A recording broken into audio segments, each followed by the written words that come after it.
morning. In the previous sessions, we have completed all the types of operating system. So we have seen various types of operating system like batch operating system, multi-programming operating system. We have seen operating system based on users. We have seen operating system based on processors, real-time operating system, time-sharing operating system, distributed operating system, client-server systems, and so on. So in the today's topic, we are going to study all about the Unix. As you know that you are going to have the practical based on Unix concepts and operating system concepts. As you don't have the separate Unix subject, theory subject, so you have only the practical, Unix practical.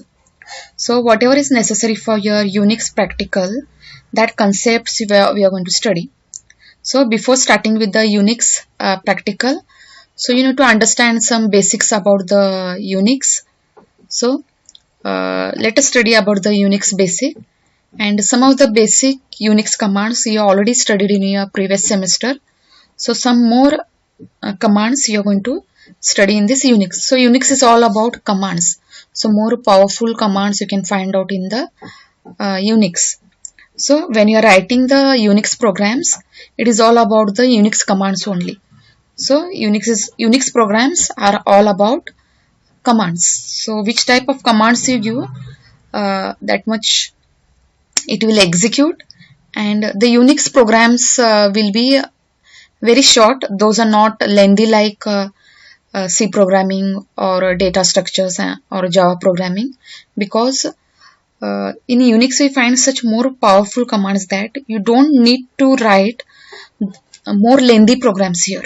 Okay, one small command is enough to perform a big task, or that's why Unix is famous for these commands. Okay, so let us start with the Unix theory, and the demonstration of this Unix practical will be taken by the Sonia Desai madam. So I'll be taking only the theory part of the Unix, and all practical related work will be taken by the Sonia Desai madam. So in the previous beginning session, we already studied about the Unix. Unix is nothing but it is famous for multi-user and multitasking, and it was developed in Bell Laboratories in early 1970s, and it was designed to be a small flexible system used excessively by programs. So Unix is all about a command line operating system written in C programming language and available for servers and supercomputers. Okay, as I told you, Unix is famous for multi-user multitasking, and it was developed in 1970s, and it is all Linux is all about command line operating system. So it works on commands only. More powerful commands we find out here. So let us understand the brief history of the Unix. So in 1965 it was first named as Multics, and later in 1969 it was named as Unix, and in 1917 it was named as V1, then V3, V4 and V7. So like this way, yearly by yearly, some modifications they have updated it, and they have implemented this Unix different versions, and later on it was divided.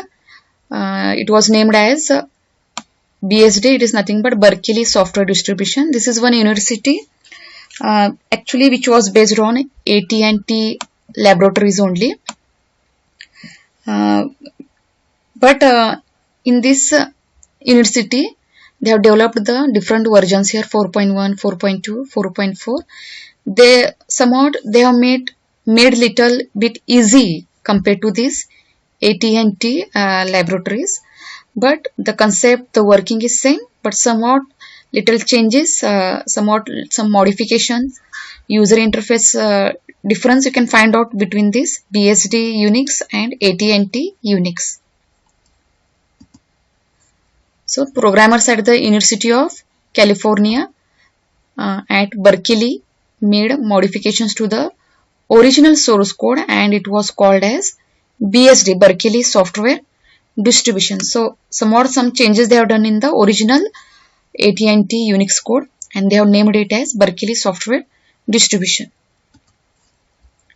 So in 1969, it was created by Ken Thompson and Dennis Ritchie from Bell Labs, that is AT&T Bell Labs.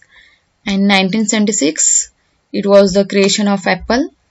And in 1978, it was split between BSD and system type Unix. And in 1991, a creation of Linux by Linus Torvalds was invented. Okay, so this is the Unix version only. They have made it Linux by giving it a user interface design and making it useful for the educational purpose and for public users, so that they can easily use it, and making it open free source so that everyone can use it. So it was created from 1991 onwards. The Sun operating system was based on BSD Unix version 4.2, but Sun eventually moved to Solaris. Have you heard the Solaris operating system, where actually the Unix version 4.2 works, and it is also based on System V based. So this is the person, Kenneth Thompson, who invented the Unix operating system at the first time, and you can see his history, his achievements, what he has done yearly by yearly. You can go through this. And another person is Dennis Ritchie. You can also see his achievements yearly by yearly. So these are the two persons who first came up with these Unix concepts. So now let us understand the features of Unix operating system. So portable, first feature is portable. Portable means you can use it in any environment, you can use it in any platform. So Unix can be installed on many hardware platforms. It can be traced out to decision to develop it using the C languages. Multiple platforms, multiple operating system environments, it can be used. Multi-user, as I told you, it is famous for multi-users. Multiple users can simultaneously work on this. And multitasking, as using this operating system, multiple tasks can be done at a time. Next, organized file system. So in this operating system, you can find out a very organized file, and various sections are divided into various files, and very systematic file arrangement you can find out in this Unix operating system.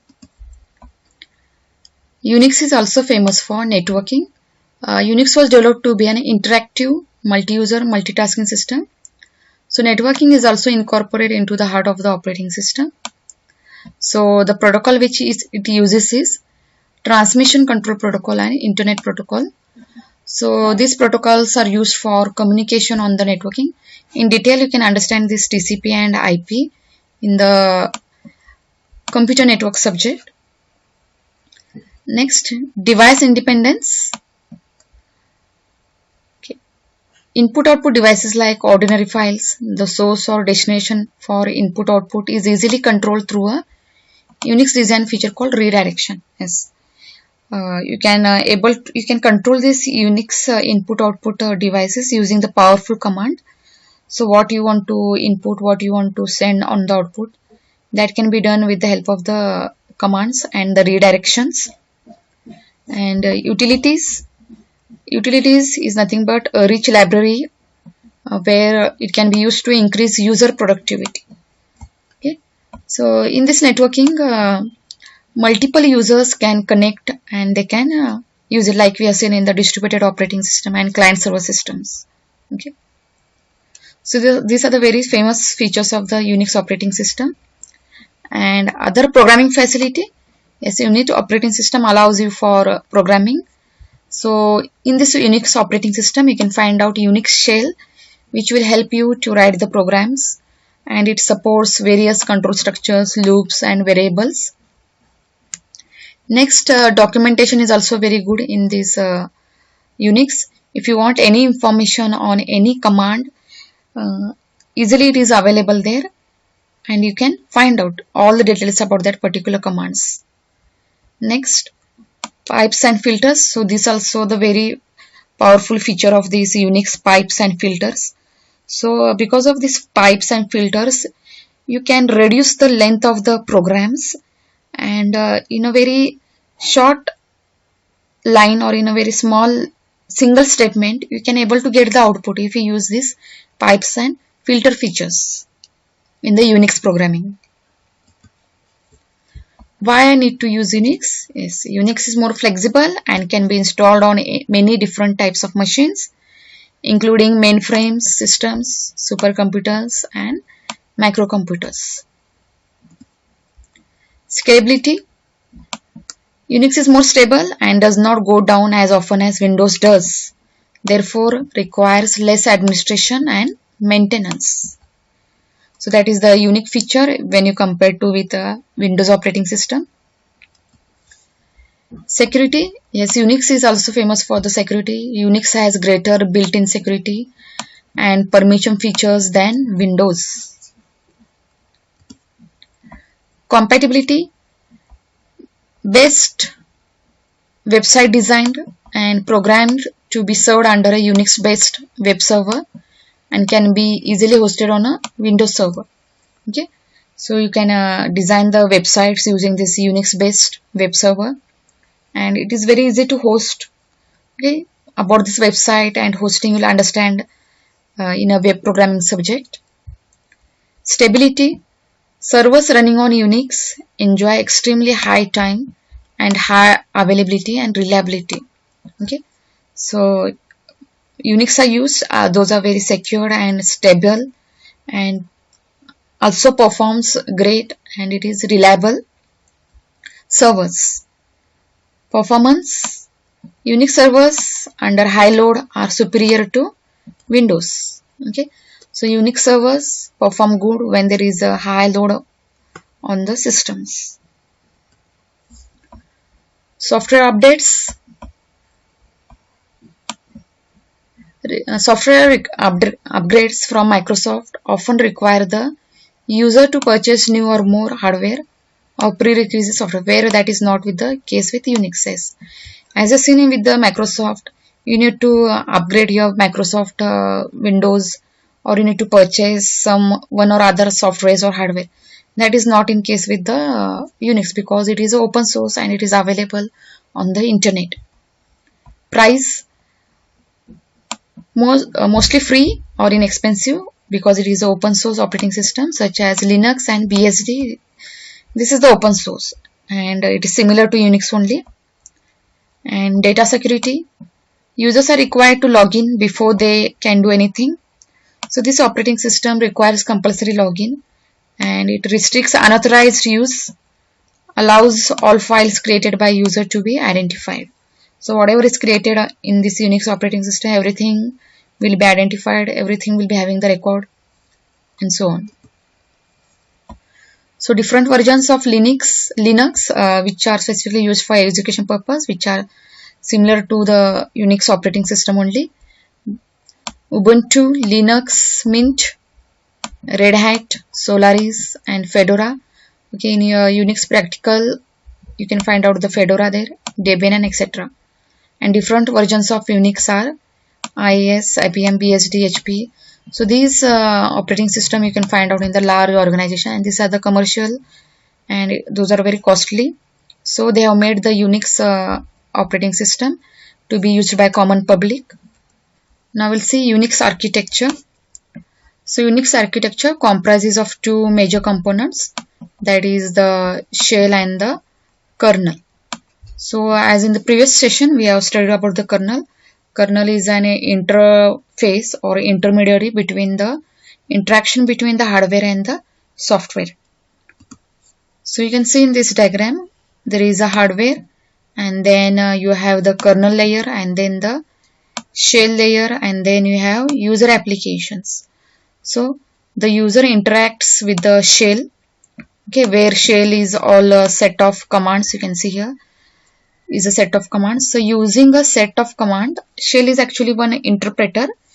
So using this set of commands, the shell interacts with the kernel and the kernel interacts with the hardware. And the hardware kernel gives the response with help of their commands, and then the output will be given to the user.